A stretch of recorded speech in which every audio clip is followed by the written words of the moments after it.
السلام عليكم ورحمة الله وبركاته. إن الحمد لله الذي أرسله بالهدى ودين الحق ليظهره على الدين كله وكفى بالله شهيدا. اللهم صل على محمد وعلى آل محمد كما صليت على إبراهيم وعلى آل إبراهيم وبارك على محمد وعلى آل محمد كما باركت على إبراهيم وعلى آل إبراهيم إنك حميد مجيد. أعوذ بالله السميع العليم من الشيطان الرجيم. يا أيها الذين آمنوا اتقوا الله حق تقاته ولا تموتن إلا وأنتم مسلمون. بسم الله الرحمن الرحيم.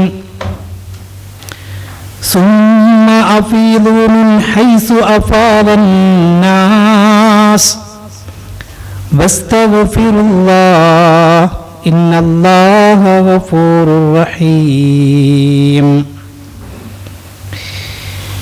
സ്നേഹം നിറഞ്ഞ സഹോദരങ്ങളെ, വിശ്വാസികളെ, അല്ലാഹുവിനെ സൂക്ഷിച്ച് തഖ്വയുള്ളവരായി ജീവിക്കാൻ പരമാവധി പരിശ്രമിക്കുകയും അതിനുവേണ്ടി ആത്മാർത്ഥമായി പ്രവർത്തിക്കുകയും പ്രാർത്ഥിക്കുകയും ചെയ്യണമെന്ന് ഓർമ്മപ്പെടുത്തുകയാണ്. അല്ലാഹു അനുഗ്രഹിക്കുമാറാകട്ടെ. അല്ലാഹുവിനുള്ള ഇബാദത്തുകളിൽ ഏറെ പ്രധാനപ്പെട്ടതാണ് ഹജ്ജ്. ഈ ഒരു സമയം ആ ഹജ്ജിൻ്റെ മാസത്തിലേക്ക് പ്രവേശിക്കാൻ കാത്തിരിക്കുകയാണ്. ലോകത്തിൻ്റെ വിവിധ ഭാഗങ്ങളിൽ നിന്ന്, ഗ്രാമങ്ങളിൽ നിന്ന്, ദിക്കുകളിൽ നിന്ന് ആ പരിശുദ്ധ കർമ്മത്തിനു വേണ്ടി വിശ്വാസി സമൂഹം ആ പരിശുദ്ധ ഭൂമിയിലേക്ക് ഒഴുകിക്കൊണ്ടിരിക്കുകയാണ്. വഅദ്ദിൻ ഫിന്നാസി ബിൽ ഹജ്ജി യഅതൂക റിജാലൻ വഅലാ കുല്ലി ളാമിരി യഅതീന മിൻ കുല്ലി ഫജ്ജിൻ അമീഖ്. ഇബ്രാഹിം അലൈഹിസ്സലാത്തു വസ്സലാമിനോട് അല്ലാഹു സുബ്ഹാനഹു വ തആല ഹജ്ജിനുള്ള വിളംബരം ചെയ്യാൻ ആവശ്യപ്പെടുകയും അങ്ങനെ വിളംബരം ചെയ്താൽ ആ പുണ്യഭൂമിയെ ലക്ഷ്യമാക്കി ലോകത്തിൻ്റെ വിവിധ ഭാഗങ്ങളിൽ നിന്ന്, വിവിധ മാർഗങ്ങളിലൂടെ വിശ്വാസി സമൂഹം ഖിയാമത്ത് നാൾ വരെ ആ പുണ്യഭൂമിയിലേക്ക് വരിക തന്നെ ചെയ്യും എന്ന് വിശുദ്ധ ഖുർആൻ പറയുന്നുണ്ട്. അവിടെ അല്ലാഹു പ്രയോഗിച്ചൊരു പ്രയോഗം വഅലാ കുല്ലി ളാമിരിൻ വഅദ്ദിൻ ഫിന്നാസി ബിൽ ഹജ്ജി യഅതൂക റിജാലൻ വഅലാ കുല്ലി ളാമിർ. ളാമിർ എന്ന് പറഞ്ഞാൽ മെലിഞ്ഞൊട്ടിയ ഒട്ടകമെന്നാണ് അർത്ഥം. എന്ന് പറഞ്ഞാൽ നമ്മുടെ ഇന്നത്തെ കാലഘട്ടത്തിലൊക്കെ വളരെ പ്രയാസകരമായ അവസ്ഥയിൽ യാത്ര ചെയ്യാൻ ഉപയോഗിക്കുന്ന ഒരു വാഹനം. പലപ്പോഴും പ്രയാസമുണ്ടാകും ആ വാഹനത്തിൽ യാത്ര ചെയ്യുമ്പോൾ.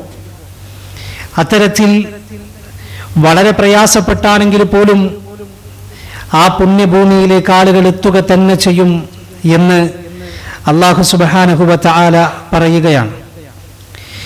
ഹജ്ജിൻ്റെ കർമ്മങ്ങളിലൂടെ സഞ്ചരിക്കുമ്പോൾ ആ കർമ്മങ്ങളും ആ സ്ഥലങ്ങളുമെല്ലാം നമുക്ക് നൽകുന്ന സന്ദേശങ്ങളും ചില പാഠങ്ങളുമാണ്. ആ സ്ഥലങ്ങളിലൂടെയാണ് നാം സഞ്ചരിച്ചു കൊണ്ടിരിക്കുന്നത്. കഴിഞ്ഞ ക്ലാസ്സിൽ സംസമും സഫയും മർവയും ഒക്കെയാണ് നമ്മൾ പറഞ്ഞത്. മിനയുമായി ബന്ധപ്പെട്ട ഏതാനും ചില കാര്യങ്ങൾ സൂചിപ്പിച്ചു വെച്ചിരുന്നു. ഇന്ന് മിനയും അറഫയും മുസ്ദലിഫയും അങ്ങനെ ജംറയിലൂടെ സഞ്ചരിച്ച് അറവ് മുടിയെടുക്കലും കഴിഞ്ഞ് ഹജ്ജ് യാത്രക്ക് സമാപനം കുറിക്കണം. നമുക്കറിയാം, ദുൽഹിജ്ജ 8-നാണ് ഹജ്ജ് ആരംഭിക്കുന്നത്. കഴിഞ്ഞ ക്ലാസ്സിൽ നമ്മളത് പറഞ്ഞതാണ്. മക്കയിൽ നിന്ന് ഏകദേശം 5.5 കിലോമീറ്റർ ദൂരമുള്ള ആ പരിശുദ്ധ മിനയിലേക്ക് പോവുകയാണ് ദുൽഹിജ്ജ 8-ന്. ദുൽഹിജ്ജ 8-ന് ദുഹറിന് മുമ്പായി ഹാജിമാരെല്ലാവരും ആ മിനയിൽ എത്തണം. ഹാജിമാരെല്ലാവരും അന്ന് മിനയിൽ താമസിക്കണം. ആലോചിച്ചു നോക്കൂ നിങ്ങൾ, അല്ലാഹു സുബ്ഹാനഹു വ തആല മിനയെയാണ് തെരഞ്ഞെടുത്തത്. എന്തുകൊണ്ടാണ് ഈ ഒരു സ്ഥലത്തിന് മിന എന്ന് പേര് വരാനുള്ള കാരണം എന്ന് പണ്ഡിതന്മാർ വിശദീകരിക്കുന്നുണ്ട്. മിന എന്ന വാക്കിന്റെ അർത്ഥം വ്യത്യസ്ത അർത്ഥങ്ങളുണ്ട്. അതിലൊരർത്ഥം ഒഴുകുക എന്നാണ്. ഒഴുക്കുക എന്നും പറയും. അഥവാ ഹജ്ജിൽ അതിൻ്റെ അവസാനം കുറിക്കുന്ന സമയത്ത് ബലികർമ്മം നടത്തുന്നത് മിനയിൽ വെച്ചാണ്. അവിടെ ബലിമൃഗത്തിന്റെ രക്തം ധാരാളമായി ഒഴുകും. കാരണം ധാരാളം മൃഗങ്ങളെ അവിടെ ബലിയെറുക്കും. അപ്പോ ബലിമൃഗങ്ങളുടെ രക്തം ധാരാളമായി ഒഴുകിയത് കൊണ്ടാണ്, അല്ലെങ്കിൽ ഒഴുകുന്നത് കൊണ്ടാണ് അവിടെ മിന എന്ന പേര് വരാനുള്ള കാരണം എന്ന് ചില പണ്ഡിതന്മാർ പറഞ്ഞു. മറ്റൊരു വ്യാഖ്യാന പ്രകാരം തമന്ന എന്ന വാക്കിൽ നിന്നാണ് മിന വന്നിട്ടുള്ളത് എന്ന് പറഞ്ഞാൽ തമന്നയും മിനയും ഒരേ റൂട്ടിൽ നിന്നാണ്. തമന്ന എന്ന് പറഞ്ഞാൽ ആഗ്രഹിക്കുക, മോഹിക്കുക എന്നാണ് അർത്ഥം.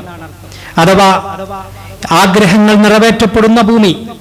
മനുഷ്യന്മാരുടെ ആഗ്രഹങ്ങളെല്ലാം അള്ളാഹുവിനോട് പറയാൻ കഴിയുന്ന ഒരു സ്ഥലം. ഹാജിമാരെ സംബന്ധിച്ചിടത്തോളം ഏറ്റവും കൂടുതൽ സമയം ചെലവഴിക്കുന്നത് മിനയിലാണ്. അവിടെ വെച്ചാണ് ധാരാളമായി അള്ളാഹുവോട് ഹാജിമാർ പ്രാർത്ഥിക്കുന്നതും കർമ്മങ്ങളൊക്കെ ചെയ്യുന്നതും.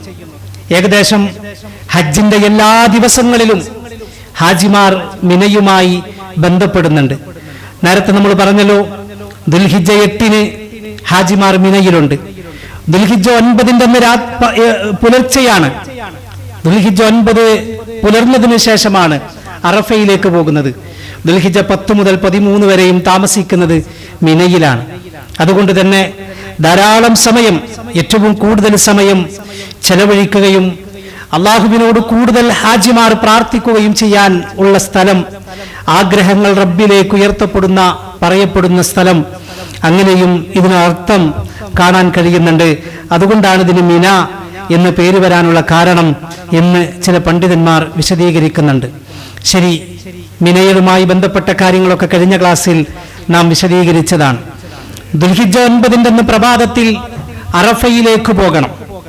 ഏകദേശം മിനയിൽ നിന്ന് അറഫയിലേക്കുള്ള ദൂരം 12 കിലോമീറ്ററാണ്. പരന്നു കിടക്കുന്ന വിശാലമായ ഒരു ഭൂമിയാണ് അറഫ എന്ന് പറഞ്ഞാൽ. ഹാജിമാരെ സംബന്ധിച്ചിടത്തോളം ദുൽഹിജ്ജ 9-ന്റെ അന്ന് പുലർച്ചെ അവർ അറഫയിലേക്ക് യാത്രയാവുകയാണ്. ഞാൻ പറഞ്ഞല്ലോ, നോക്കൂ നിങ്ങൾ, 12 കിലോമീറ്ററോളം ദൂരമുണ്ട്. നടന്നു പോകുന്നവർ, വാഹനത്തിലൊക്കെ പോകുന്നവരുണ്ടാവാം. പക്ഷേ ഏറ്റവും കൂടുതൽ ആളുകൾ പോകുന്നത് നടന്നുകൊണ്ടാണ്. വിശാലമായി കിടക്കുന്ന ഒരു ഭൂമിയാണ്.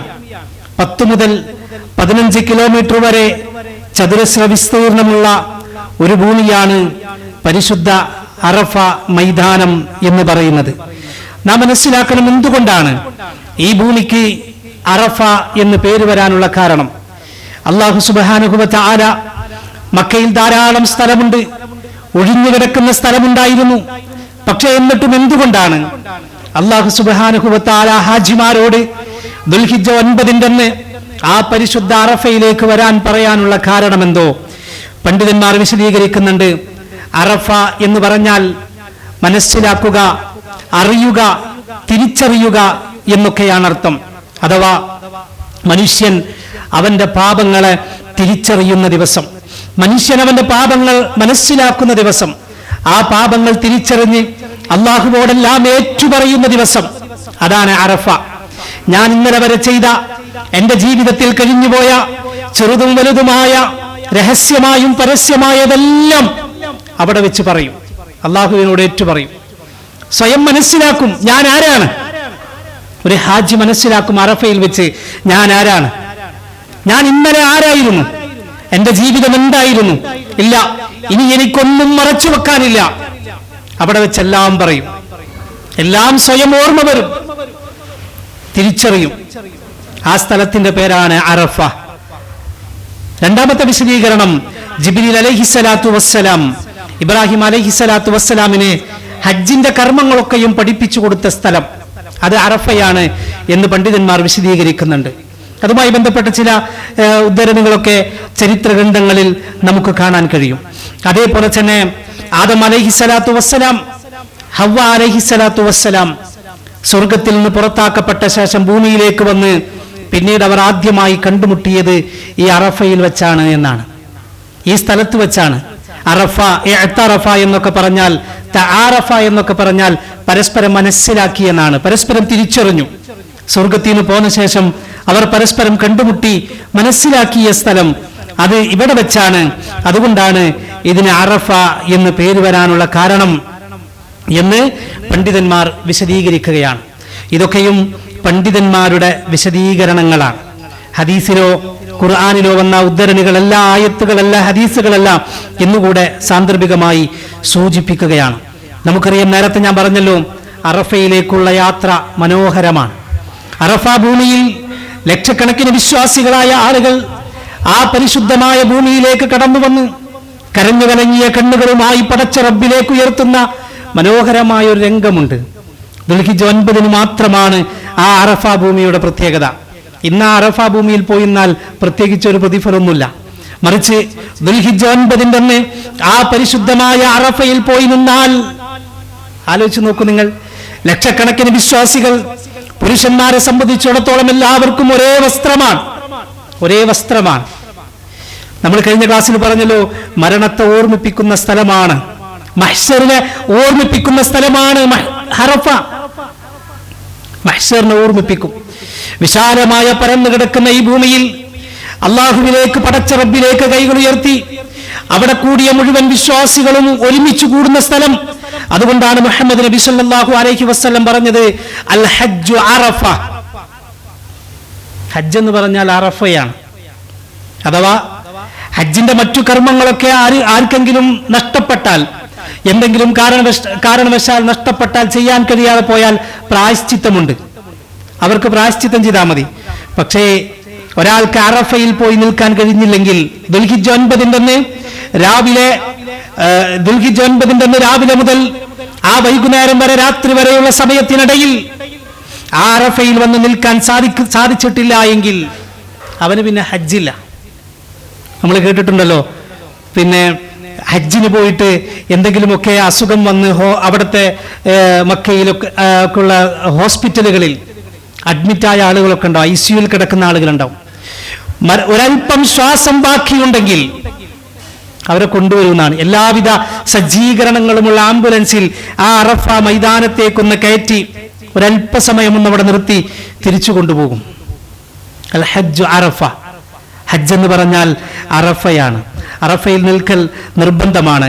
മുഹമ്മദ് നബി കരീം സല്ലല്ലാഹു അലൈഹി വസല്ലം അന്നത്തെ ദുആഇനെ കുറിച്ച് പറയുന്നുണ്ട്, ഏറ്റവും ഉത്തമമായ പ്രാർത്ഥന, അള്ളാഹുവിനേറെ ഇഷ്ടമുള്ള പ്രാർത്ഥന, അത് അറഫ ദിവസത്തിലെ പ്രാർത്ഥനയാണ്. അറഫ ദിവസത്തിലെ പ്രാർത്ഥനയാണ് ഏറ്റവും ഉത്തമമായ പ്രാർത്ഥന.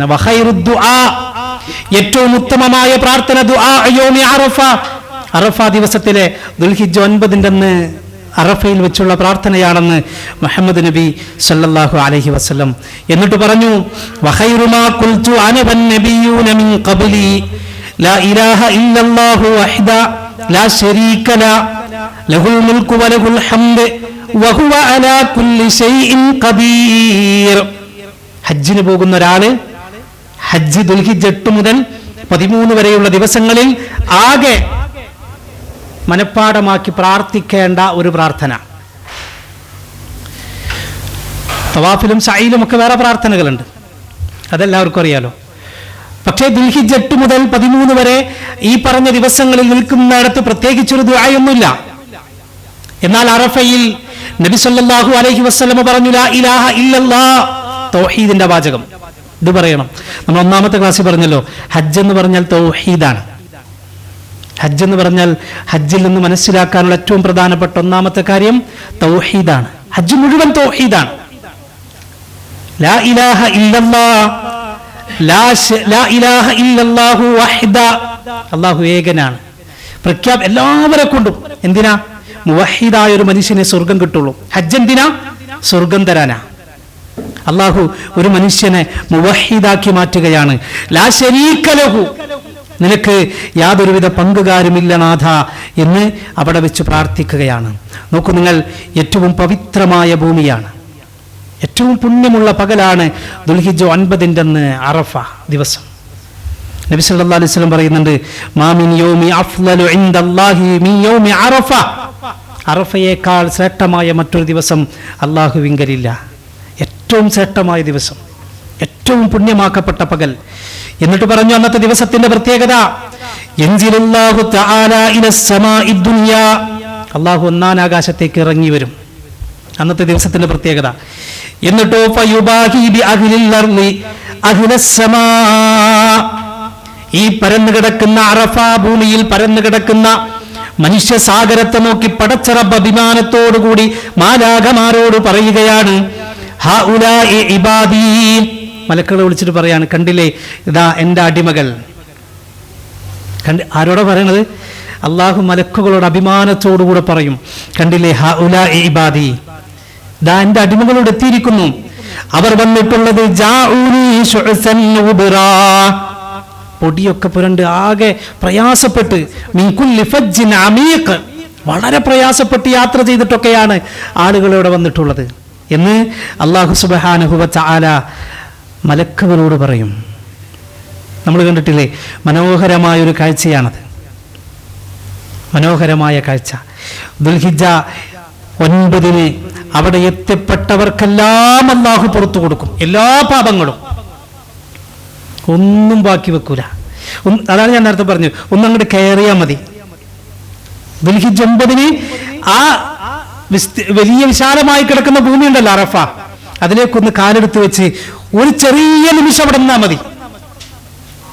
ജീവിതത്തിൽ അന്ന് വരെ ചെയ്ത എല്ലാ പാപങ്ങളും അള്ളാഹു പുറത്തു കൊടുക്കും. അള്ളാഹു സുബ്ഹാനഹു വ തആല നേരത്തെ പറഞ്ഞതിന്റെ ബാക്കിയായി നബി സല്ലല്ലാഹു അലൈഹി വസല്ലം പറയാണ്, യർജൂന റഹ്മതി വയഖാഫൂന അസാബി.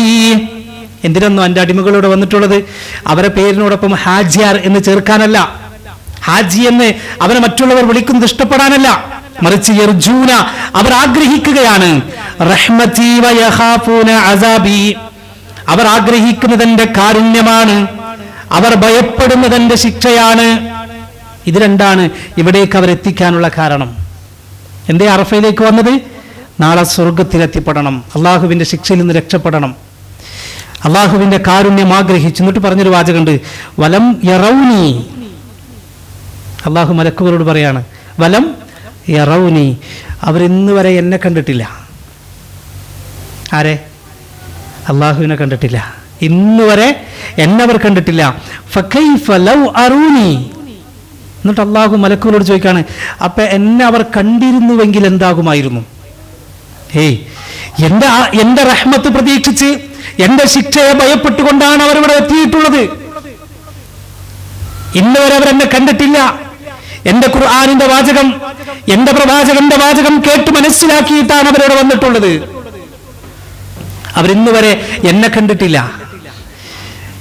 ഫകൈഫ ലൗ അറൂനി, എന്നെ കണ്ടിരുന്നുവെങ്കിൽ എന്തായിരിക്കും അവസ്ഥ? അതുകൊണ്ട് അള്ളാഹുവിന്റെ പ്രഖ്യാപനം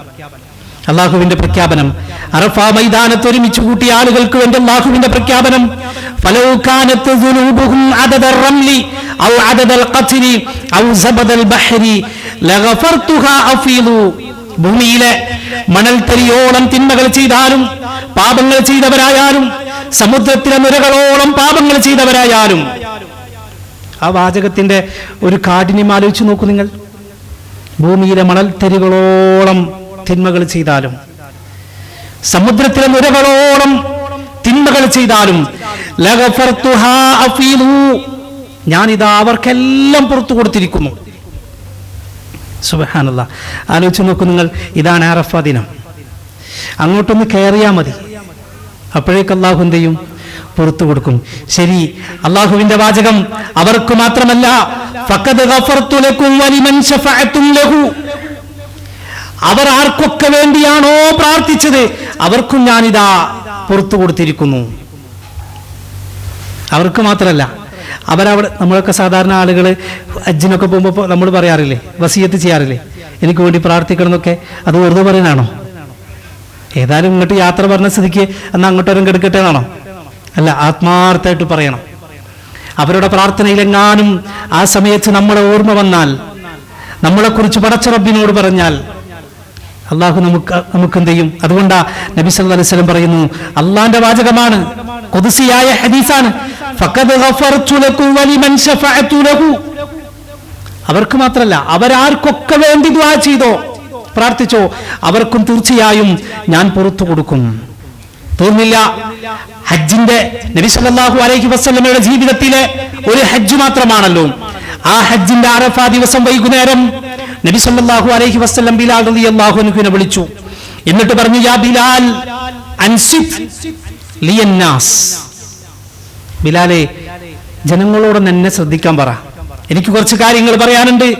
ബിലാൽ റളിയല്ലാഹു അൻഹു എല്ലാവരെയും വിളിച്ചിട്ട് പറഞ്ഞിതാ, മുഹമ്മദ് നബി സല്ലല്ലാഹു അലൈഹി വസല്ലമക്ക് ഒരു കാര്യം നിങ്ങളോട് പറയാനുണ്ട്, നിങ്ങൾ ശ്രദ്ധിച്ചു കേൾക്കണം. അള്ളാഹുവിന്റെ ഹബീബ് സല്ലല്ലാഹു അലൈഹി വസല്ലം അവിടെ കൂടിയ ലക്ഷക്കണക്കിന് ഹാജിമാരെ സ്വഹാബത്തിനെ വിളിക്കുകയാണ്. ഇന്നത്തെ പോലെ ഈ സൗകര്യങ്ങളൊന്നുമില്ല കേൾപ്പിക്കാൻ, ഒരു സൗകര്യമില്ല. ഒരു ചെറിയ ഹാളിൽ ഞാൻ പറയുന്ന കാര്യങ്ങൾ വളരെ സുഖമായി കേൾക്കാനുള്ള സൗകര്യം ഇന്ന് ഈ മൈക്കുണ്ടല്ലോ.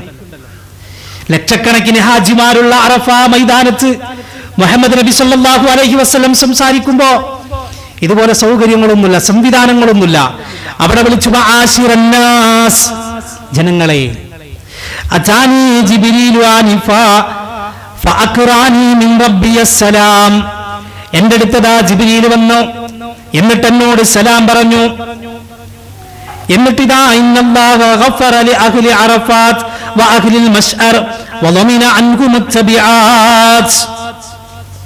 വലിയൊരു സന്തോഷ വാർത്ത. അവിടെ കൂടിയ ആളുകളോട് അള്ളാഹുവിന്റെ പ്രവാചകൻ ഇതാ ജിബ്രീൽ വന്നിട്ട് പറഞ്ഞു, അള്ളാഹ് പറഞ്ഞയച്ചിട്ടാണ് ജിബ്രീൽ വന്നത്. എന്തിനാ വന്നെന്നറിയോ? ഇവിടെ കൂടിയ മുഴുവൻ ആളുകൾക്കും ഇതാ പുറത്തു തന്നിരിക്കുന്നു അള്ളാഹു എന്ന സന്തോഷ വർത്തമാനം അറിയിക്കാൻ അള്ളാഹു പറഞ്ഞയച്ചിരിക്കുന്നു ജിബ്രീലിനെ. ജിബ്രീൽ ആ കാര്യം എന്നോട് പറഞ്ഞിരിക്കുന്നു. സ്വഹാബത്തിന് ഭയങ്കര സന്തോഷമായി, ഭയങ്കര സന്തോഷം.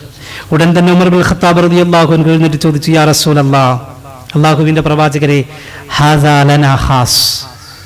അള്ളാഹുവിന്റെ പ്രവാചകരെ, ഇന്ന് താങ്കളോടൊപ്പം ഹജ്ജിന് വേണ്ടി ഇവിടെ വന്നിട്ടുള്ള താങ്കളുടെ മുന്നിൽ നിൽക്കുന്ന ഞങ്ങൾക്ക് മാത്രമാണോ ഈ സൗഭാഗ്യം? നബി സല്ലല്ലാഹു അലൈഹി വസല്ലം പറഞ്ഞു, അല്ല, ഹാദാ ലക്കും വലിമൻ അതാ ബഅദകും ഇലാ യൗമിൽ ഖിയാമ. ഖിയാമത്ത് നാൾ വരെ നിങ്ങൾക്ക് മാത്രമല്ല, ഖിയാമത്ത് നാൾ വരെ ദുൽഹിജ്ജ 9 അന്ന് അറഫ ഭൂമിയിൽ എത്തിപ്പെടുന്ന ആരൊക്കെയുണ്ടോ അവർക്കൊക്കെയും അള്ളാഹു ഈ ഓഫർ കൊടുത്തിട്ടുണ്ട്. നാം മനസ്സിലാക്കണം സഹോദരങ്ങളെ, അതൊരു വലിയ സൗഭാഗ്യമാണ്, നിസ്സാരമൊന്നുമല്ല. അതുകൊണ്ട് നമ്മൾ പലപ്പോഴും പറയാറുള്ളത്, നമ്മൾ തയ്യാറാവണം. നമ്മൾ ഈ ക്ലാസ്സും ഇത് പറയുമ്പോഴൊക്കെ അതിൻ്റെ പിന്നിലുള്ള ലക്ഷ്യം ഒന്നേ ഉള്ളൂ, നമ്മൾ തയ്യാറാവണം. ഒരു പക്ഷേ ഞാൻ പലപ്പോഴും പറയാറുണ്ടല്ലോ, നമ്മൾ തയ്യാറായാലും ഈ വർഷം അടുത്ത വർഷം ഒന്നും പോകാൻ പെട്ടെന്ന് കഴിഞ്ഞുകൊള്ളണമെന്നില്ല. എപ്പോഴാണോ, 2 വർഷം കഴിഞ്ഞിട്ടാണോ, 3 വർഷം പക്ഷെ ഒരുങ്ങണം, തീരുമാനം ഉണ്ടാവണം. ഞാൻ ഒരു 3 വർഷം കഴിഞ്ഞിട്ട് ഇൻഷാ അല്ലാഹ് ഞാൻ തയ്യാറാവുന്നുണ്ട്, ഒരു 4 വർഷം കഴിഞ്ഞിട്ട് ഞാൻ തയ്യാറാവുന്നുണ്ട്. പക്ഷേ അതിനുവേണ്ടി ഇപ്പോഴേ തയ്യാറായി ഒരുങ്ങിയാൽ തീർച്ചയാണ് അള്ളാഹു നമുക്ക് എളുപ്പാക്കി തരും. ചിലപ്പോൾ അതിന് മുമ്പേ പടച്ചവൻ സൗകര്യം തരും. പക്ഷെ പ്രാർത്ഥിക്കണം, ആഗ്രഹിക്കണം. അള്ളാഹു തൗഫീക്ക് നൽകട്ടെ. അന്നത്തെ ദിവസത്തിൻ്റെ പ്രത്യേകതയാണ് നരകമോചനത്തിൻ്റെ ദിവസം. എന്നാ ദുൽഹിജ്ജ 9 അറഫ ദിവസം. ഞാൻ ഹദീസുകൾ അങ്ങനെ ഓരോന്ന് പറയുന്നില്ല, നമ്മുടെ വിഷയം ഒന്നും തീരൂല അങ്ങനെ പറഞ്ഞാൽ. ഏതായാലും ഹജ്ജ് പൂർത്തിയാക്കി തഹല്ലുലാവണം. അതുകൊണ്ട് ആ ദിവസത്തെ പ്രത്യേകത പറയാണ്, അറഫ ദിവസം അള്ളാഹു നരകത്തിൽ നിന്ന് ആളുകളെ മോചിപ്പിക്കുന്നതിനേക്കാൾ മറ്റൊരു ദിവസമില്ല. അള്ളാഹു കൂട്ടത്തിൽ നമ്മയൊക്കെ ഉൾപ്പെടുത്തി അനുഗ്രഹിക്കുമാറാകട്ടെ. അന്നത്തെ ദിവസം അവിടെ നമ്മൾ കഴിഞ്ഞ മിനയിൽ വെച്ച് പറഞ്ഞതുപോലെ തന്നെ അവിടുത്തെ ഏക കർമ്മമെന്ന് പറഞ്ഞാൽ ളുഹറും അസ്റും ജമ്മും കസറുമാക്കി നിസ്കരിക്കണം. ളുഹർ അസ്റും ജമ്മും കസറുമാക്കി നിസ്കരിക്കണം. മിനയിൽ എങ്ങനെ നിസ്കരിച്ചത്? കസറാക്കിയിട്ട്, അവിടെ ജമ്മുണ്ടായില്ല. അറഫയിൽ എങ്ങനെ? ളുഹറും അസ്റും ജമ്മും കസറുമാക്കി നിസ്കരിക്കണം. നമ്മൾ ആലോചിച്ച് നോക്കിയേ, എന്തേ അങ്ങനെ? ഏറ്റവും പുണ്യമാക്കപ്പെട്ട പകൽ, ഏറ്റവും പ്രതിഫലം നൽകപ്പെടുന്ന ദിവസം, അമലുകൾ പടച്ച റബ്ബ് തീർച്ചയായും സ്വീകരിക്കപ്പെടുന്ന സ്ഥലം. എന്നിട്ട് എന്തേ പടച്ചോൻ അങ്ങനെ പറഞ്ഞു, കുറക്കാൻ പറഞ്ഞത്? രണ്ടും കൂടി സമയമുണ്ടല്ലോ, വേറെ പ്രത്യേകിച്ച് ഒരു ഇബാദത്തൊന്നും അവിടെ ഇല്ല. അവിടെ നിന്ന് പ്രാർത്ഥിക്കല, സ്വലാത്തും ദിക്റുകളും ദുആകളും മാത്രമാണ് അവിടെ. വേറെ പ്രത്യേകിച്ചൊരു ദുആ നേരത്തെ പറഞ്ഞ പോലെ ലാ ഇലാഹ ഇല്ലല്ലാഹ് എന്ന് പറഞ്ഞ പ്രാർത്ഥനയുണ്ട്, വേറൊന്നുമില്ല അവിടെ. പക്ഷെ എന്നിട്ടും സമയം ഉണ്ടായിട്ട് പോലും അള്ളാഹുവിന്റെ പ്രവാചകൻ പഠിപ്പിച്ചത് ളുഹറും അസ്റും ജമ്മും ഖസറുമാക്കിയിട്ടാണ്. ഇത്തിബാഉ റസൂലാണ്. നബി സല്ലല്ലാഹു അലൈഹി വസല്ലം അങ്ങനെ പറഞ്ഞാൽ തീർച്ചയാണ് അങ്ങനെ തന്നെ നിസ്കരിക്കണം. അവിടുത്തെ പള്ളിയുടെ പേരാണ് മസ്ജിദുൻ നമീറ. മസ്ജിദുൻ നമീറ. ഒരേ സമയം 3.5 ലക്ഷം ആളുകൾക്ക് ആ പള്ളിയിൽ നമസ്കരിക്കാനുള്ള വിശാലമായ സൗകര്യമുണ്ട്. ഒരേ സമയം 3.5 ലക്ഷം ആളുകൾക്ക്.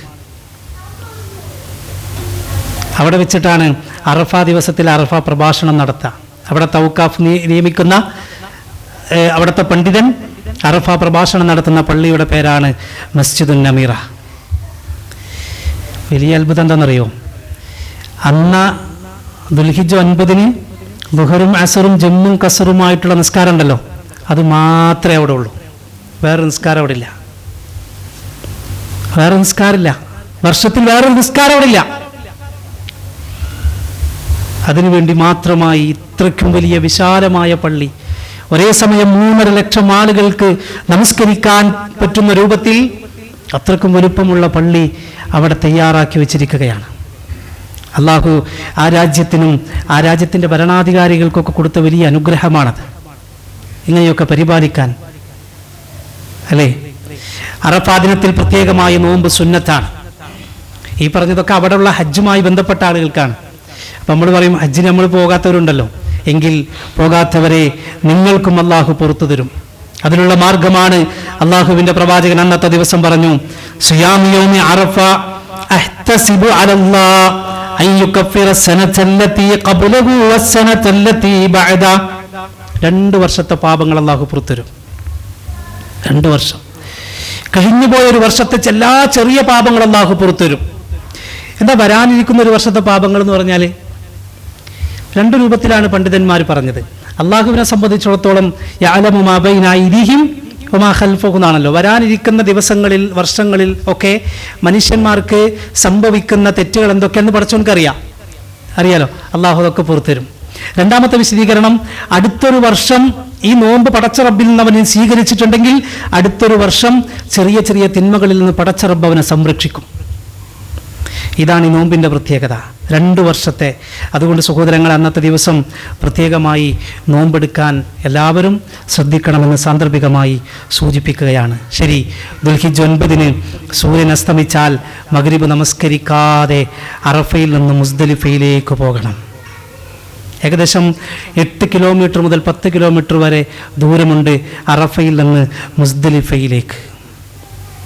അവിടെ പോയി മഗ്രിബ് ഇശ ജമ്മു ഖസറുമായി നമസ്കരിച്ച് അവിടെ കിടന്നുറങ്ങണം. മുസ്ദലിഫയിലെ ഇബാദത്ത് എന്താ? ഉറക്കം, വേറൊന്നുമില്ല. നേരത്തെ പറഞ്ഞ മിനയിൽ ടെന്റുകൾ ഉണ്ടായിരുന്നു, ചെറിയ രൂപത്തിലാണെങ്കിലും ബെഡുകൾ ഉണ്ടായിരുന്നു. ഇവിടെ അതൊന്നുമില്ല. കയ്യിലൊരു ഷീറ്റ്, ബെഡ്ഷീറ്റൊക്കെ ഉണ്ടാവും ചിലപ്പോൾ, അത് വിരിക്കുക. തല പോലും മറക്കാൻ പാടില്ല. എത്ര ചൂടായാലും തണുപ്പായാലും ഇല്ല. രാജാവും മന്ത്രിയും പ്രജകളും ഭരണാധികാരിയും എല്ലാവരും ഇതേ രൂപത്തിൽ ഒരു ഷീറ്റ് വിരിച്ച് അതിൽ കിടന്നുറങ്ങണം. മുസ്ദലിഫയിൽ രാപ്പാർക്കുക എന്നാണ് സാധാരണ നമ്മൾ പറയാറുള്ളത്. അവിടെ കിടന്നുറങ്ങണം. ഉറങ്ങൽ ഇബാദത്താണ് അവിടെ. ഹാജി ഉറങ്ങും, അള്ളാഹു ഉറക്കും ഹാജിയെ. ആലോചിച്ച് നോക്കുങ്ങളെ, നല്ല AC റൂമിൽ യാതൊരു പ്രശ്നങ്ങളൊന്നുമില്ലാത്ത സൗകര്യത്തോ വലിയ സൗണ്ടോ കാര്യങ്ങളോ ബുദ്ധിമുട്ടൊന്നും ഇല്ലാത്ത റൂമിൽ കിടന്ന് ഉറക്കം വരാതെ തിരിഞ്ഞും മറിഞ്ഞും കിടക്കുന്നവരെ ഒരു ഹാജി അവിടെ കിടന്നുറങ്ങും. ദുൽഹിജ്ജ് 9-ന്റെ അന്ന് അവിടെ ലക്ഷക്കണക്കിന് ആളുകൾ ഉണ്ടാവും, പറയാലോ. സൗകര്യങ്ങളൊന്നും വേറൊന്നുമില്ല. സൗണ്ട് ഉണ്ടാകും, പ്രശ്നങ്ങളുണ്ടാകും, ആളുകൾ അങ്ങോട്ടും ഇങ്ങോട്ടൊക്കെ വരും. ലൈറ്റ് ഉണ്ടായാൽ എനിക്ക് ഉറങ്ങാൻ പറ്റില്ല എന്ന് ചില ആളുകൾ പറയാം, അല്ലേ? അതൊന്നുമില്ല അവിടെ.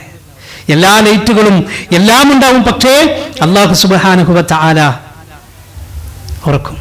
എന്തിനാണ്, ആലോചിച്ച് നോക്കൂ നിങ്ങൾ, എന്തിനായിരിക്കും പടച്ചവൻ അങ്ങനെയൊക്കെ പറഞ്ഞത്?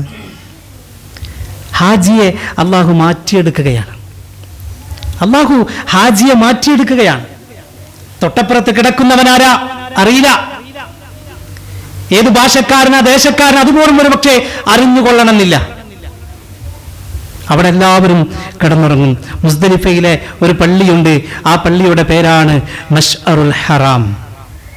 മശ്അറുൽ ഹറാം വിശുദ്ധ ഖുർആനിൽ സൂറത്തുൽ ബഖറയിലെ 198 ആയത്തിൽ ആ പള്ളിയെക്കുറിച്ച് പരാമർശിക്കുന്നുണ്ട്. ഞാൻ ആയത്തിപ്പോൾ ഓതുന്നില്ല. ശരി, ദുൽഹിജ്ജ 10 സുബ്ഹി മുസ്ദലിഫയിൽ നമസ്കരിച്ച് അവിടെ നിന്ന് സുബ്ഹിക്ക് ശേഷം ഒരൽപ്പം വെളിച്ചം വന്നാൽ മുസ്ദലിഫയിൽ നിന്ന് മിനയിലേക്ക് പോകണം. മിനയിലേക്ക് പോകണം.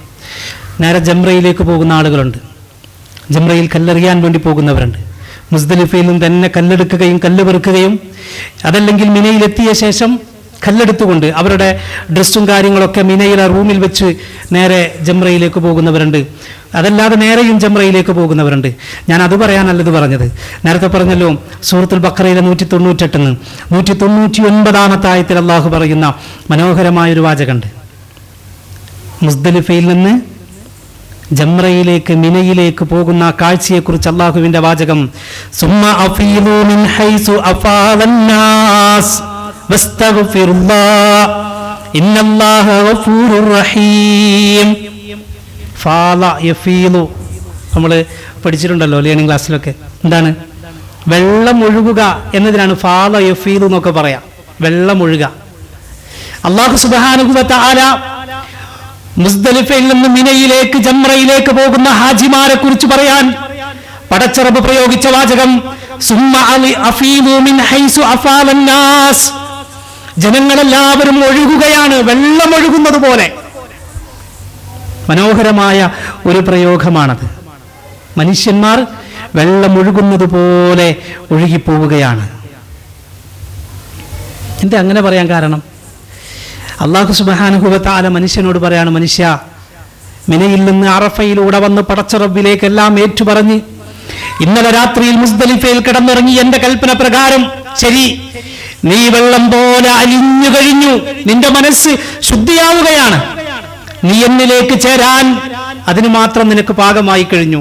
സുമ്മ അഫീദു മിൻ ഹൈസു അഫാലന്നാസ്. അതുകൊണ്ട് ജനങ്ങൾ ഒഴുകുന്നതോടൊപ്പം നീ വെള്ളം പോലെ ഒഴുകിക്കോ. എന്നിട്ട് എന്താ പറയേണ്ടത്? വസ്തഗ്ഫിറുല്ലാഹ്. അല്ലാഹുവിനോട് ഇസ്തിഗ്ഫാർ ചെയ്യണം. ഒരു വിശ്വാസി ഏറ്റവും കൂടുതൽ ജീവിതത്തിൽ പറയേണ്ട വാചകം അസ്തഗ്ഫിറുല്ലാഹ്.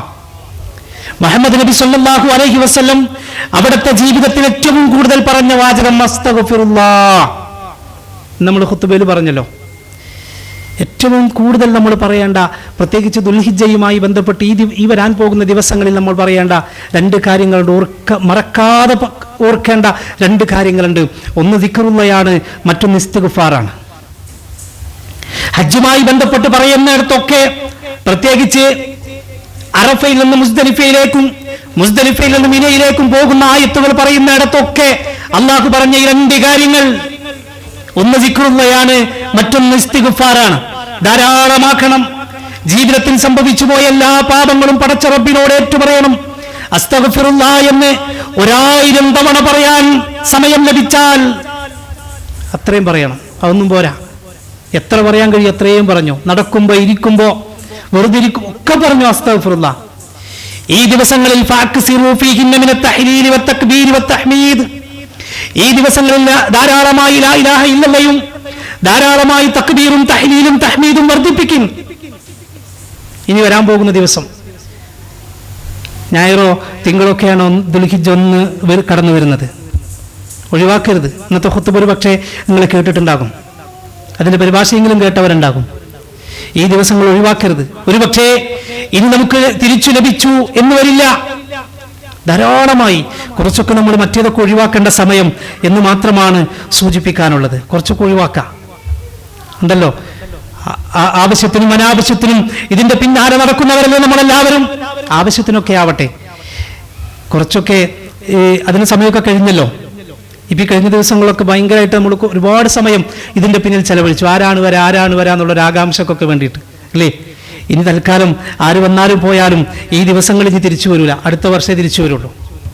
നന്നായിട്ട് ആലോചിച്ചു. അതുകൊണ്ട് ഇനിയുള്ള ദിവസങ്ങൾ ദുൽഹിജ്ജ് 1 മുതൽ 10 വരെ ധാരാളമായി അസ്തഗ്ഫിറുല്ലാഹ് പറ. കാരണം ഹാജിമാരോട് പോലും അള്ളാഹു പറഞ്ഞ വാചകമാണ്, നിങ്ങൾ അസ്തഗ്ഫിറുല്ലാഹ് പറ, വസ്തഗ്ഫിറുല്ലാഹ്, നിങ്ങൾ അസ്തഗ്ഫിറുല്ലാഹ് പറ. ശരി, ദുൽഹിജ്ജ 10-നാണ് ഏറ്റവും കൂടുതൽ കർമ്മങ്ങൾ ചെയ്യാനുള്ളത്. ദുൽഹിജ്ജ 10-ന് ജംറയിൽ കല്ലെറിയണം, ബലികർമ്മം നടത്തണം, മുടി കളയണം, തവാഫും സഅയും ചെയ്യണം. എല്ലാവർക്കും അറിയാലോ, ദുൽഹിജ്ജ 10-ന് ആദ്യം ജംറയിലേക്ക് പോകണം. ഒരു ജംറയിലാണ് ദുൽഹിജ്ജ 10-ന് കല്ലെറിയേണ്ടത്. 7 കല്ലെടുത്തു പോയി ദുൽഹിജ്ജ 10-ന് പിന്നെ ജംറത്തുൽ അഖബയിൽ കല്ലെറിയണം. ബിസ്മില്ലാഹി അല്ലാഹു അക്ബർ എന്ന് പറഞ്ഞുകൊണ്ട് ആ ജംറയെ ലക്ഷ്യം വെച്ച് 7 കല്ലുകൾ എറിയണം. ഓർക്കുകയാണ് ആരെ? ഇബ്രാഹിം അലൈഹിസ്സലാത്തു വസ്സലാമിനെ. എന്താണ് സംഭവം? എന്തേ കല്ലെറിയാൻ പടച്ച റബ്ബ് പറഞ്ഞത്? കേവലം ഒരു കല്ലെറിയാനല്ല, മറിച്ച് ഇസ്മായിൽ നബി അലൈഹിസ്സലാത്തു വസ്സലാം എന്ന പൊന്നുമോനെ ഏറെ കാലം ആഗ്രഹിച്ച് കാത്തിരുന്ന് പടച്ച റബ്ബ് നൽകിയ ആ പ്രിയപ്പെട്ട മകനെ അല്ലാഹുവിന് നൽകാൻ പടച്ച റബ്ബ് ആവശ്യപ്പെട്ടപ്പോൾ ഒരു സംശയോ ഒരു മടിയോ കൂടാതെ ആ മിനയിലേക്ക് കൊണ്ടുവന്ന് അള്ളാഹുവിന്റെ കൽപ്പന പ്രകാരം ബലികർമ്മം നടത്താൻ ഇബ്രാഹിം നബി അലൈഹിസ്സലാത്തു വസ്സലാം തയ്യാറായപ്പോ അതിൽ നിന്ന് തടയാൻ ഇബ്ലീസ് കടന്നു വരികയും ഇബ്ലീസ് പിന്തിരിപ്പിക്കാൻ ശ്രമിക്കുകയും ചെയ്ത 3 സ്ഥലങ്ങൾ, ഒന്ന് ജംറത്തുൽ അഖബ, മറ്റൊന്ന് ജംറത്തുൽ വുസ്ത, മറ്റൊന്ന് ജംറത്തുൽ ഊല. ഈ 3 സ്ഥലങ്ങൾ ഇബ്രാഹിം അലൈഹിസ്സലാത്തു വസ്സലാം ആ മക്കയിൽ തന്റെ ഭാര്യയെയും മകനെയും കൊണ്ടുവന്നാക്കി തിരിച്ചു ഇറാഖിലേക്ക് പോയി. വർഷങ്ങൾക്ക് ശേഷം ആ മകൻ വളർന്നു വലുതായി. അപ്പോഴാണ് അള്ളാഹുവിന്റെ കൽപ്പന, മകനെ ബലിയിറക്കണം. സാറയോട് അനുവാദം ചോദിച്ചു. ഇറാഖിൽ നിന്ന് മക്കയിലേക്ക് ഇബ്രാഹിം അലൈഹിസ്സലാത്തു വസ്സലാം കടന്നു വന്നു. വീടിന്റെ മുന്നിൽ നിന്നു. ഇബ്രാഹിം നബി അലൈഹിസ്സലാത്തു വസ്സലാം വന്നു പോകുമ്പോ വേറൊരു വീടില്ല, അവിടെ ഇല്ല, ഒരു വീടും അവിടെയില്ല, വൃക്ഷങ്ങൾ അവിടെയില്ല, സംസം അവിടെയില്ല. പക്ഷേ ഇബ്രാഹിം നബി വർഷങ്ങൾക്ക് ശേഷം 2ാമതായി മക്കയിലേക്ക് കടന്നു വരുന്നത് തന്റെ മകന്റെ കഴുത്തിൽ കത്തിവെക്കാൻ പടച്ച റബ്ബിന്റെ കൽപ്പനയുമായാണ്. ആ സമയത്ത് ഇബ്രാഹിം നബി അലൈഹിസ്സലാത്തു വസ്സലാമിനെ കണ്ടപ്പോൾ തന്നെ ഹാജറ ബീവിക്ക് മനസ്സിലായി, ഇത് തന്റെ ഭർത്താവായ ഇബ്രാഹിം നബിയാണ്. നല്ല ഭക്ഷണമൊക്കെ ഉണ്ടാക്കി റെഡിയാക്കി കൊടുത്തു. ഇബ്രാഹിം നബി നോക്കുമ്പോൾ കുറച്ച് ആൾക്കാരൊക്കെ വേറെയും വന്നിട്ടുണ്ട്. അവിടെ കുറച്ച് ആൾക്കാരൊക്കെ വേറെ താമസിക്കുന്നുണ്ട്, വീട് വെച്ചിട്ടൊക്കെ. ഇബ്രാഹിം നബി വന്ന കാര്യം ബോധിപ്പിച്ചു. എന്തായിരിക്കും? ഒരു സാധാരണ സ്ത്രീയാണെങ്കിൽ, അല്ല, സാധാരണ മനുഷ്യനാണെങ്കിൽ എന്താ പറയാ? നിങ്ങൾ അന്ന് പോയിട്ട് ഇന്ന് അറക്കണം എന്ന് പറയാൻ വന്നതാ അല്ലേ? അന്ന് പോയിട്ട് ഇന്ന് വരാ, എന്നിട്ട് പറഞ്ഞു മോൻ അറക്കണം. ആ ഉമ്മയായ ഹാജർ മകനായ ഇസ്മായിൽ നബി അലൈഹിസ്സലാത്തു വസ്സലാമിനെ ഒരുക്കി റെഡിയാക്കി കുളിപ്പിച്ചു, ഡ്രസ്സൊക്കെ ഇട്ട് പറഞ്ഞയച്ചു. ആദ്യം ഇബ്ലീസ് പോയത് ഹാജറ ബീവിന്റെ അടുത്താണ്. എന്നിട്ട് പറഞ്ഞു, നിങ്ങൾ എന്ത് പണിയായി കാണിക്കണത്? നിങ്ങളെ മോൻ അറുക്കാൻ പറഞ്ഞൊക്കെ അള്ളാഹുവിന്റെ കൽപ്പനയാണെങ്കിൽ അത് നിറവേറ്റപ്പെടും. ഇബ്ലീസ് നിരാശനായി. പിന്നാലെ കൂടി ഇബ്രാഹിം നബി അലൈഹിസ്സലാത്തു വസ്സലാമിനെ പിന്തിരിപ്പിക്കാൻ വേണ്ടി വന്ന് പറഞ്ഞു, വർഷങ്ങൾ കാത്തിരുന്നിട്ട് കിട്ടിയതല്ലേ, എന്നിട്ട് എന്തിനാ? ഇബ്രാഹിം നബി എറിഞ്ഞോടിച്ചു എന്നാണ്. അവൻ ഓടിപ്പോയി. പക്ഷേ ഇബ്ലീസ് പിന്തിരിയൂല. 2ാമതും വന്നു, ജംറത്തുൽ വുസ്തയിലെത്തി. അവിടെ എത്തി വീണ്ടും ഇബ്ലീസ് പറഞ്ഞു, ഒന്നും കൂടി ആലോചിച്ചിട്ട്. ഇബ്രാഹിം നബി എപ്പോഴും കല്ലെടുത്തെറിഞ്ഞു. ഓടിപ്പോയി ഇബ്ലീസ്. കുറച്ചുകൂടെ മുന്നോട്ട് പോയി. അവിടെയാണ് വീണ്ടും വന്നത് ഇബ്ലീസ്.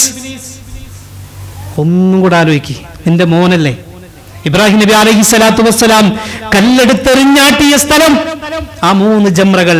അതുകൊണ്ടാണ് ഇന്നും ആ പരിശുദ്ധ പ്രവാചകനെയും പ്രവാചകന്റെ മകനെയും ഓർമ്മിച്ച് ആ ജംറയിൽ കല്ലെറിയാൻ വേണ്ടി അല്ലാഹു സുബ്ഹാനഹു വ തആല ആവശ്യപ്പെടുകയാണ്. നമ്മൾ മനസ്സിലാക്കണം സഹോദരങ്ങളെ. ശരി, ജംറത്തുൽ അഖബയിൽ കല്ലെറിഞ്ഞാൽ പിന്നെ വരുന്നത് അറവ് നടത്താനാണ്. ജംറത്തുൽ അഖബയിൽ കല്ലെറിയുമ്പോൾ ഓരോ കല്ലെറിയുമ്പോഴും അല്ലാഹുവേ നീയാണ് ഏറ്റവും വലിയവൻ എന്ന് വീണ്ടും വീണ്ടും പ്രഖ്യാപിക്കുകയാണ്. എന്നിട്ട് അവിടുന്ന് അറവ് നടത്തുകയാണ്. അറവ് നടത്തുന്നതിനെ കുറിച്ച് അല്ലാഹു സുബ്ഹാനഹു വ തആല പറഞ്ഞൊരു മനോഹരമായ വാചകമുണ്ട്. ഫമൻ തമത്തഅ ബിൽ ഉംറതി ഇലൽ ഹജ്ജി ഫമസ്തൈസറ മിനൽ ഹദി. അറവ് എന്നല്ല അല്ലാഹു അവിടുത്തെ ആ ബലികർമ്മത്തെ കുറിച്ച് പറഞ്ഞത്, ഹദിയ എന്നാണ്. എന്താ ഹദിയ എന്ന് പറഞ്ഞാല്? സമ്മാനം. ഉംറക്കും ഹജ്ജിനും വരുന്നവർ അള്ളാഹുവിന് സമ്മാനം കൊടുക്കുന്നു എന്ന് പറഞ്ഞാൽ ഹാജിമാരാരാ? അള്ളാഹുവിന്റെ വിരുന്നുകാരൻ ആതിഥേയന് സമ്മാനം കൊടുക്കാൻ മാത്രം, ഈ ഹാജി പടച്ച റബ്ബിന് സമ്മാനം കൊടുക്കാൻ മാത്രം യോഗ്യത നേടിക്കഴിഞ്ഞു എന്നാണ് ഈ പറഞ്ഞതിന്റെ അർത്ഥം. ഉണ്ടല്ലോ.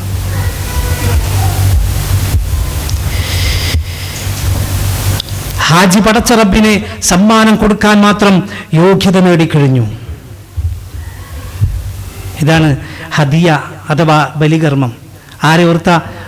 ഇബ്രാഹിം അലൈഹിസ്സലാത്തു വസ്സലാം ഇസ്മായിൽ നബിയുടെ കഴുത്തിൽ കത്തിവെക്കുന്ന ആ രംഗത്തെ ഓർത്ത്.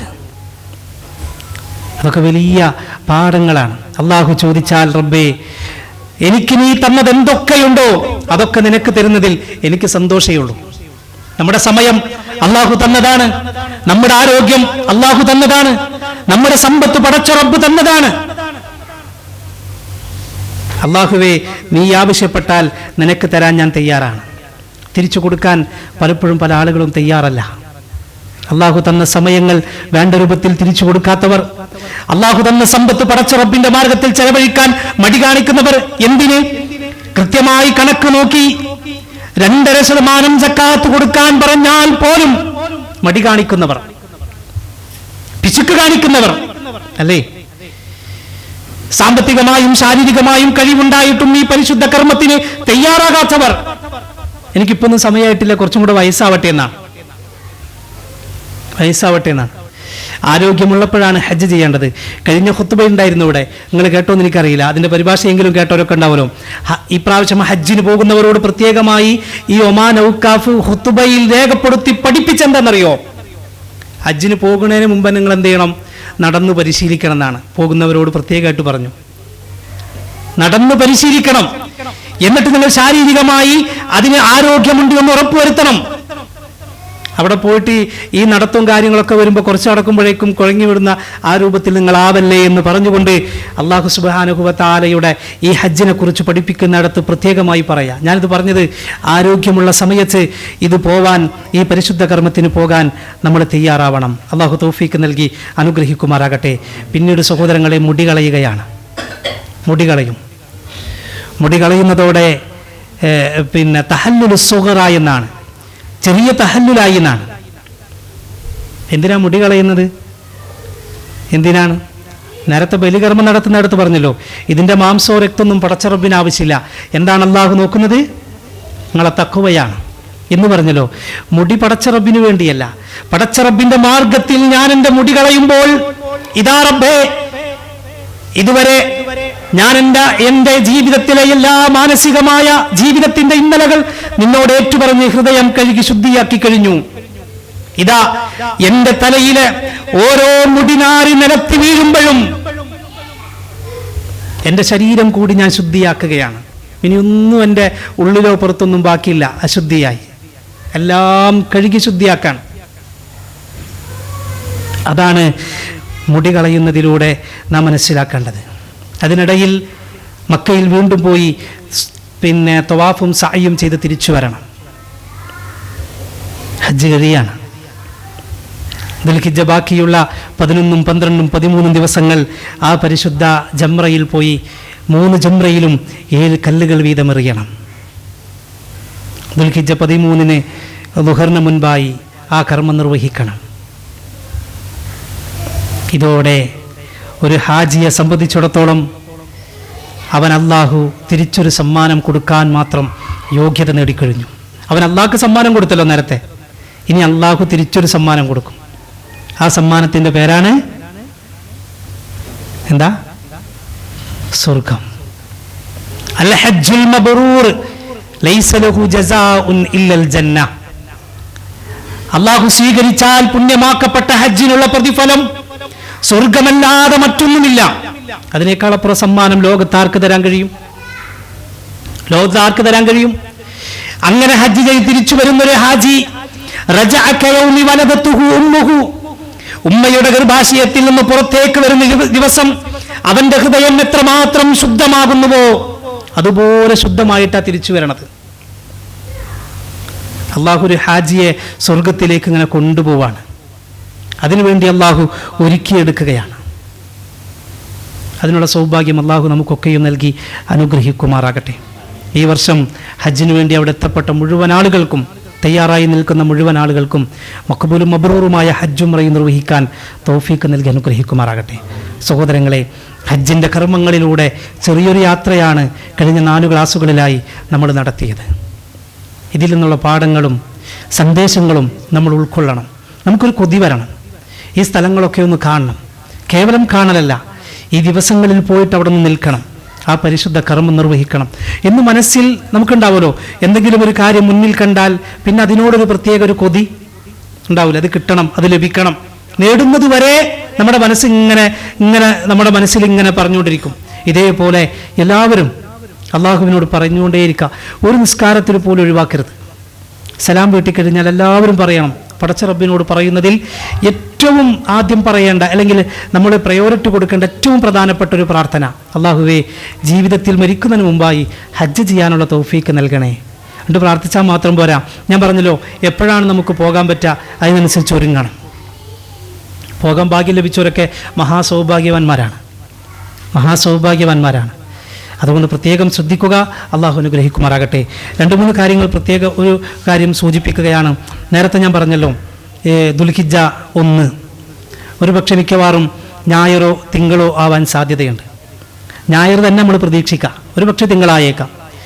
ദുൽഹിജ്ജ 1 പ്രവേശിച്ചാൽ ഉളുഹിയ്യത്ത് അറുക്കുന്നവർ, ഉളുഹിയ്യത്തിൻ്റെ പ്രാധാന്യം ഇവിടെ പ്രത്യേകിച്ച് പറയേണ്ടതില്ലല്ലോ. കഴിയുന്ന എല്ലാവരും അതിന് ഷെയർ ചേരണം. നാട്ടിലാവട്ടെ എവിടെയാവട്ടെ അതിൻ്റെ ഭാഗമാകണം. കഴിയുന്നവർ ഒരു മാടിനറുക്കണം, അല്ലാത്തവർ ഒരു ആടിനറുക്കണം. ഷെയർ എത്രയാണോ ചേരാൻ പറ്റുക അത്രത്തോളം ഷെയർ ചേരണം. ഒരു തെറ്റിദ്ധാരണയുണ്ട് പലർക്കും, നാട്ടിലൊക്കെ 7 ഷെയറാണ്. അപ്പോൾ നമ്മൾ വിചാരിച്ച് എനിക്കൊരു ഷെയറേ ചേരാൻ പറ്റുള്ളൂ. അങ്ങനെയല്ല, എനിക്ക് എത്ര ഷെയർ ചേരാൻ പറ്റുമോ അത്രയും ഷെയർ ഞാൻ ചേരണം. എങ്ങനെയാണ് ശരി? അങ്ങനെ ഉളുഹിയ്യത്തിൽ പങ്കാളികളാവാൻ നിയ്യത്ത് വെച്ച് കഴിഞ്ഞാൽ ദുൽഹിജ്ജ 1 മുതൽ അറവ് കഴിയുന്നത് വരെ മുടിയും നഖവും ആ നിയ്യത്ത് വെച്ചവൻ നീക്കം ചെയ്യാൻ പാടില്ല. അത് പ്രത്യേകം ശ്രദ്ധിക്കാം. അപ്പോൾ ഉളുഹിയ്യത്തിനൊക്കെ നിയ്യത്ത് വെക്കുന്നവർ ശ്രദ്ധിക്കാം. ഈ ഞായറാഴ്ചയാണ് ദുൽഹിജ്ജ 1 നാളെ ശനിയാഴ്ച മഗ്രിബിന് മുമ്പേ ഈ കാര്യങ്ങളൊക്കെ നിർവഹിക്കണം. നഖം വെട്ടാനുണ്ടെങ്കിൽ, മുടി നീക്കം ചെയ്യാനുണ്ടെങ്കിൽ ഒക്കെ എന്ത് ചെയ്യണം? നാളെ തന്നെ ചെയ്യണം. പലരും ചോദിക്കാറുണ്ട്, പിറ്റേ ദിവസം മറന്നുപോയി എന്ത് ചെയ്യുമെന്നൊക്കെ. അല്ലേ? പ്രായശ്ചിത്തൊന്നുമല്ല, സുന്നത്തോട്ടില്ലാന്നേ ഉള്ളൂ. അതുകൊണ്ടാണ് ഓർമ്മിപ്പിക്കണത്. ഒരു പക്ഷേ നാളെ പകല് ഇനി കിട്ടൂല, നാളെ പകൽ ഡ്യൂട്ടിയും കാര്യങ്ങളൊക്കെ ഉണ്ട്, മഗ്രിബ് വരെ ഞാൻ നല്ല ബിസി ആവുന്നുള്ളവർ ഇന്ന് തന്നെ ചെയ്യണം. ഇന്ന് രാത്രി തന്നെ ചെയ്യണം. മുടി വെട്ടാണ്ടോ ഇന്ന് രാത്രി മുടി വെട്ടിക്കോ. നഖം വെട്ടാനുണ്ടോ ഇന്ന് രാത്രി തന്നെ അത് ചെയ്തോ. കാരണം ഒരു പക്ഷേ നാളെ പകൽ കിട്ടിയില്ലെങ്കിൽ മഗ്രിബിന് മുമ്പ് നമുക്ക് സമയം കിട്ടിക്കൊള്ളണമെന്നില്ല ചിലപ്പോൾ.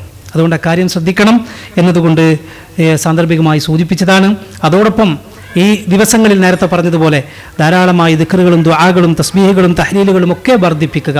ഖുർആൻ പാരായണങ്ങൾ പ്രത്യേകമായി വർദ്ധിപ്പിക്കുക. അള്ളാഹു അനുഗ്രഹിക്കുമാറാകട്ടെ.